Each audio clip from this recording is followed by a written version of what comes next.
पढ़ेंगे राजधानी लखनऊ से। इस बीच बड़ी खबर सामने आ रही है, उसका रुख करेंगे। ये बड़ी खबर है राजधानी लखनऊ से, आपके स्क्रीन पर है ये बड़ी खबर। ओपी राजभर की बीजेपी को खुली चुनौती सामने आई है। ओपी राजभर ने बीजेपी को चुनौती दी है। बिहार विधानसभा चुनाव सुबह सपा लड़ेगी, ये कहा है। ये बड़ी खबर है। 47 सीटों पर एसबी एसपी ने अपने प्रत्याशी उतारे हैं। ये बड़ी खबर निकलकर सामने आ रही है। एसबी एसपी ने 47 प्रत्याशियों की सूची जारी कर दी है। खुली चुनौती बीजेपी को दी है। 47 सीटों पर एसबी एसपी ने अपने प्रत्याशी उतारे हैं। तो बिहार विधानसभा चुनाव जो है, इसमें सुबह सपा की एंट्री हो गई है। ये बड़ी खबर फिलहाल निकलकर सामने आ रही है। और ओपी राजभर ने बीजेपी को यह खुली चुनौती दी है। तो बिहार चुनाव में ट्विस्ट जो है वो लगातार देखने को मिल रहा है। और जहां एक और एनडीए को लेकर बात करें तो एनडीए खेमे में सीट बंटवारे को लेकर लगातार खींचतान देखने को मिल रही है। तो इस बीच जो है ओपी राजभर ने भी 47 उम्मीदवार उतार दिए हैं बिहार विधानसभा चुनाव में। हमारे सहयोगी सिद्धार्थ प्रताप सिंह जुड़े हैं, रुक करेंगे इन्फॉर्मेशन के लिए उनका। सिद्धार्थ, जिस तरीके से बड़ी खबर निकलकर सामने आई है, एक और बिहार विधानसभा चुनाव को लेकर बात करें तो एनडीए में सीट बंटवारे को लेकर लगातार नाराजगी खींचतान अभी भी बरकरार। लेकिन इसके बीच जिस तरीके से ओपी राजभर ने 47 सीटों पर उम्मीदवार उतार दिए, बीजेपी को खुली चुनौती दी है।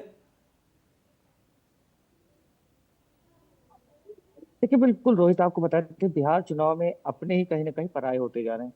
चाहे बिहार में जिनके साथ उनके समझौते एनडीए में, वो भी काफी नाराज दिख रहे हैं। चाहे उपेंद्र कुशवाहा की बात कर ले, वो अलग नाराज दिख रहे हैं। अब कहीं ना कहीं जो उत्तर प्रदेश में जिसके साथ गठबंधन है एनडीए से मजबूत साथी कहे जाते वाले, तो भाजपा ने भी कहीं ना कहीं अब मोर्चा खोल दिया और 47 सीटों पर प्रत्याशी उतार दिए। उनके बेटे अरविंद राजभर लगातार ये कह रहे हैं जब बीजेपी को जरूरत होती है तब हमारा उपयोग कर लेती है। उनका कहना है कि जब उपचुनाव थे तो हमें बुलाकर प्रचार कराया गया, जब हमने कहा कि हम भी चुनाव लड़ेंगे तो कहीं ना कहीं बीजेपी ने हमारी बात पर कहीं किसी भी तरीके से कोई ध्यान नहीं दिया, इस कारण हम भी प्रत्याशी उतार दिए। तो कहीं ना कहीं इससे जो राजनीति के जानकार है, जो विश्लेषण, तो उनका कहना है कि कहीं ना कहीं नुकसान हो सकता है बीजेपी का। इससे ऐसी सीटें हैं जिस पर काफी राजभर बाहुल्य, और उन्हीं सीटों पर उतारा गया जिस पर राजभर की संख्या काफी ज्यादा, और ये बीजेपी जी, का कोर वोटर है। और राजभर हमेशा बीजेपी के साथ रहा, पिछले चुनाव में भी कहीं साथ रहा है, लेकिन इससे कहीं ना कहीं नुकसान होता दिख रहा है। बीजेपी ने पूरे इस प्रकरण में एक बार भी कहीं ना कहीं राजभर से कोई बात नहीं की। लगातार वो कोशिश करते रहे।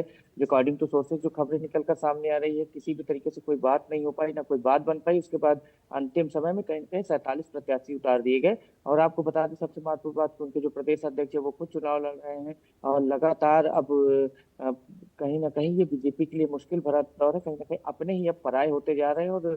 और अब सुभाषपा ने भी मोर्चा खोल दिया और खुलेआम चुनौती दी है। उनके बेटे लगातार बयानबाजी कर रहे हैं। अब देखना यह है कि ये फ्रेंडली फाइट होती है या फिर कहीं ना कहीं खुलेआम एक दूसरे के खिलाफ बयानबाजी करते हैं। अब देखने वाली बात होगी। और इसका क्या उत्तर प्रदेश में भी इसका कोई प्रभाव पड़ता है, कि गठबंधन पर कोई प्रभाव पड़ता है, ये तो आने वाला वक्त बताएगा। लेकिन आज जिस बात के लिए ओम प्रकाश राजभर जाने जाते हैं, इस तरीके के जी, फैसले लेने के लिए, उन्होंने कहीं ना कहीं अब मोर्चा खोल दिया। और बीजेपी के लिए ये मुश्किल भरा दौर है।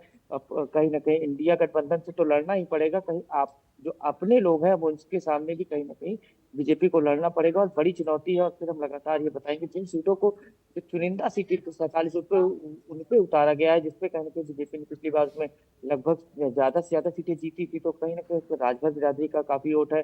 और लगातार दौरे भी करते रहते हैं ओम प्रकाश राजभर, उनके बेटे भी संपर्क में रहते हैं।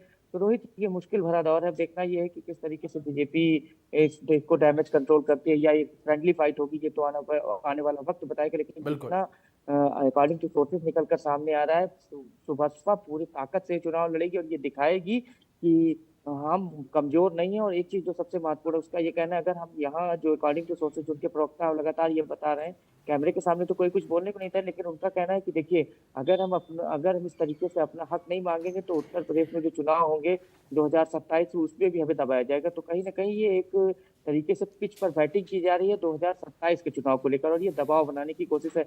ये सबको पता है कि भाजपा की क्या स्थिति है, जमीनी रूप से क्या स्थिति है, लेकिन जिन जिन सीटों पर उतारा गया उसपे राजभर बिरादरी की काफी संख्या है। और लगातार ये सब बीजेपी का कोर वोटर है, तो बीजेपी के लिए ये मुश्किल भरा दौर है। अब लगातार देखने को ये मिल रहा है कि बिहार में अपने ही कहीं ना कहीं पराये होते जा रहे हैं। जी रोहित। जी सिद्धार्थ, दूसरी ओर आपसे यह भी समझना चाहूंगा मैं कि बिहार में जिस तरीके से 47 सीटों पर एसबी एसपी ने अपने प्रत्याशी उतारे हैं, क्या ये एनडीए को डैमेज करेंगे बिहार में? जी बिल्कुल करेंगे। देखिए, अब जो भी वोट कटेगा वो कहीं ना कहीं बीजेपी का सबसे ज्यादा नुकसान होगा। उसमें कोर वोटर जो है उसको, जो बीजेपी के साथ था और जिन सीटों पर बीजेपी ने चुनाव जीता था उसमें उसमें कहीं ना कहीं काफी महत्वपूर्ण जो भाजपा के जो वोटर रहे हैं वो काफी महत्वपूर्ण है। जो राजभर बिरादरी की बात कर ले, पूरी तरीके से बीजेपी के साथ था। आपको बता दें कि जब उपचुनाव हो रहा था तो खुद बीजेपी के जो प्रदेश अध्यक्ष है उन्होंने अपील की थी कि आकर प्रचार प्रसार करे। तो कहीं ना कहीं राजभर जाकर, राजभर ने वहां पर जाकर प्रचार प्रसार भी किया था ओम प्रकाश राजभर में। तो कहीं ना कहीं ये बीजेपी समझती है। अब ये देख आने वाला, अब देखिए आने वाला ये वक्त बताएगा कि आगे क्या हो सकता है। और जो बीजेपी के जो नेता है उनका कहना है नहीं सब कुछ ठीक है, फ्रेंडली फाइट होगी, अभी हम कोशिश करेंगे कि उनसे समर्थन लिया जाए। लेकिन ऐसा कोई रुख देखने को नहीं मिल रहा है और ये मुश्किल भरा दौर है बीजेपी के लिए। खासकर देखिए सब अब आपको अपनों से लड़ना होगा। और अब क्या बताएंगे कि किस लिए सुभाष पालक हो गई।